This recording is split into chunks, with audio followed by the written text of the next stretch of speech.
இன்று மனநிறைவோடு மரியாதைக்குரிய பாரத பிரதமரை நம் தமிழ் மண்ணில் வரவேற்றுவிட்டு வந்திருக்கிற என் தந்தை உடல்நிலை சரியில்லாதனால்தான் முழுமையான நிகழ்ச்சியில் கலந்து கொள்ளாமல் நான் இன்று சென்னை திரும்புகிறேன்.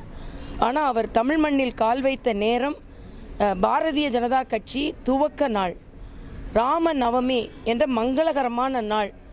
ராமன் எப்படி இலங்கையை வெற்றி கொண்டு தமிழ் மண்ணில் கால் வைத்தாரோ அதே போல இலங்கையில் ஒரு நல்லிணக்க தூதரை போல சென்று அங்கே தமிழ் மக்களையும் சந்தித்து மற்ற எல்லோரையும் சந்தித்து அங்கே உள்ள பிரதமர் இந்தியாவிற்கு எதிராக இந்த மண் எந்த காலத்திலும் பயன்படுத்தப்படாது என்ற உறுதிமொழியையும் வாங்கிவிட்டு நம் மீனவர்களின் நலம் காப்போம் என்றும் சொல்லிவிட்டு அவர்கள் எந்த விதத்திலும் பாதிக்கப்படக்கூடாது என்ற உறுதிமொழியையும் சொல்லிவிட்டு தமிழ் மக்களுக்கு பாதுகாப்பாக ஒரு பாதுகாவலனாக அங்கே ஒரு நல்லுறவை பேணிவிட்டு நம் மண்ணிற்கு வந்திருக்கிறார்.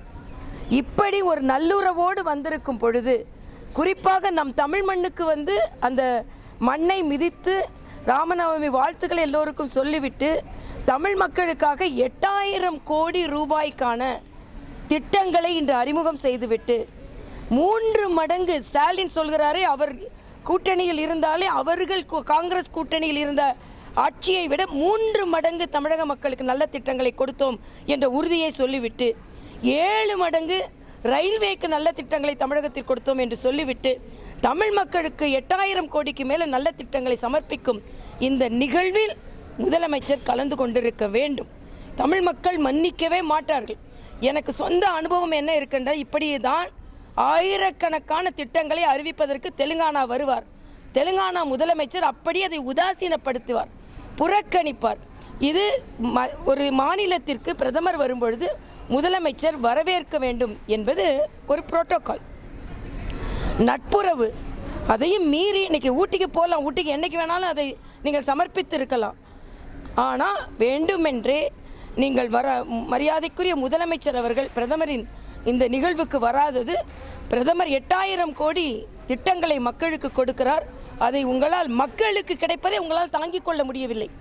முதலமைச்சர் அவர்களுக்கு தன்னுடைய அரசியலை செய்ய வேண்டும், வாக்கு வங்கி அரசியலை செய்து கொண்டே இருக்க வேண்டும். ஆனால் தமிழ் மக்களுக்கு ஏதாவது கிடைத்தால் அது மக்கள் அவருக்கு நன்றி சொல்லக்கூடாது. இன்னைக்கு இந்த பாலம் உயர்நுட்ப தொழில்நுட்பத்தோடு கூடிய பாலம், இந்தியாவிலேயே எந்த மாநிலத்திலும் இல்லாத பாலம், அதை இங்கு திறந்து வைக்கிறார். ஒரு நன்றி கூட சொல்லாமல், ஒரு நட்புறவோடு வந்து வரவேற்காமல், இது தமிழக மக்கள் இதை புரிந்து கொள்ள வேண்டும். மரியாதைக்குரிய பாரத பிரதமர் தமிழ் மக்கள் மீது வைத்திருக்கின்ற அன்பையும் புரிந்து கொள்ள வேண்டும் என்பது எனது தாழ்மையான கருத்து. பாஜகவோட கூட்டணிக்கு முயலக்கூடிய எடப்பாடி பழனிசாமி வந்து மத்திய அரசு நீட் தேர்வை ரத்து செய்யாது அவங்களோட கூட்டணி இல்லை. இன்னைக்கு நான் வந்து எதிர்மறையில் எதுவுமே பேசல, ஏன்னா நான் அதை சொன்னால் அதுதான் போகும். இன்னைக்கு பாரத பிரதமரின் வருகையை நாங்கள் முழுமையாக கொண்டாடுகிறோம். அதனால் அதுல நல்ல திட்டங்களை நாம் எடுத்து சொல்லுவோம், அவ்வளவுதான்.